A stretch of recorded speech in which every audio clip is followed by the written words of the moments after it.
December 9th, Monday, Luke 1, 26 to 38.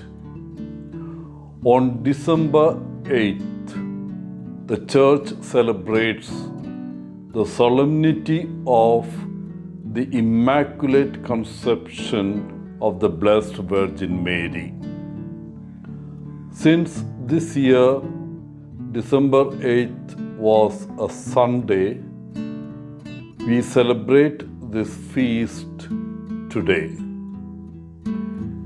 It is often mistaken to be the Blessed Mother's virgin birth of Jesus or the incarnation of Jesus Christ itself.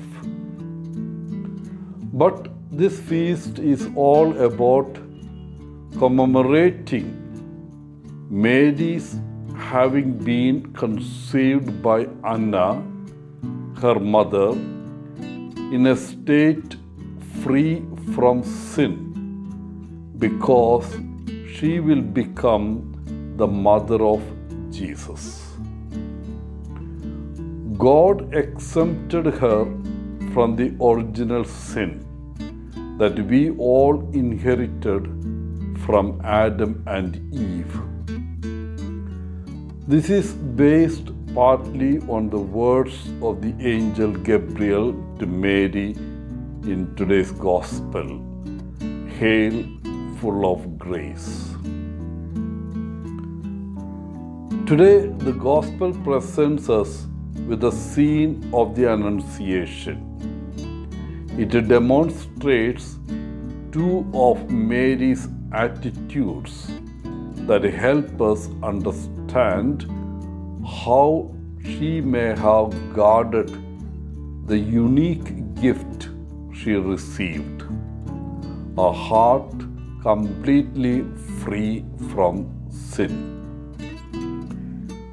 These two attitudes are amazement regarding the works of God and fidelity in the simple things. Let us look at the first, amazement. The angel says to Mary, "Rejoice, full of grace, the Lord is with you." And the evangelist Luke notes that the virgin was greatly troubled and tried to discern what sort of greeting this might be. She remains surprised, struck, troubled. She is amazed when she hears herself called full of grace. Our Lady is humble, that is, filled with God's love. This is a very noble attitude, to be amazed before the Lord's gifts, never taking them for granted, appreciating their value, rejoicing in the trust and tenderness they may bring with them. And it is also important to demonstrate this amazement before others, speaking humbly about God's gifts, about the good received, to be more positive. We can ask ourselves, do I know how to be amazed regarding God's works? Does it happen at times that I am filled with wonder and share it with someone? Or am I always focused on the bad things, sad things? And now the second attitude, that is fidelity in simple things. Prior to the Annunciation, the Gospel says nothing about Mary. She is presented as a simple girl, apparently equal to so many others who were living in her village. A young girl who precisely because of her simplicity, kept pure that immaculate heart with which, by God's grace, she had been conceived.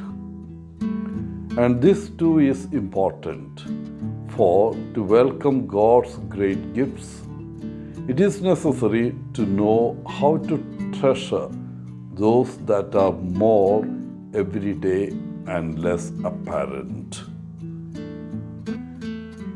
It is precisely with her daily fidelity in goodness that Our Lady allowed God's gift to grow within her. This is how she trained herself to respond to the Lord, to say yes to Him with her entire life. So let us ask ourselves, do I believe that fidelity to God is important, both in everyday situations as well as in my spiritual journey? And if I believe this, do I find the time to read the Gospel, to pray, to participate in the Eucharist, and to receive sacramental forgiveness, to perform some tangible act of disinterested service? These are the small everyday choices necessary to welcome the Lord's presence. May Mary Immaculate help us be amazed at God's gifts and respond to them with faithful generosity each day. Wishing you a happy feast, Father Paul, CSSR from Kerala.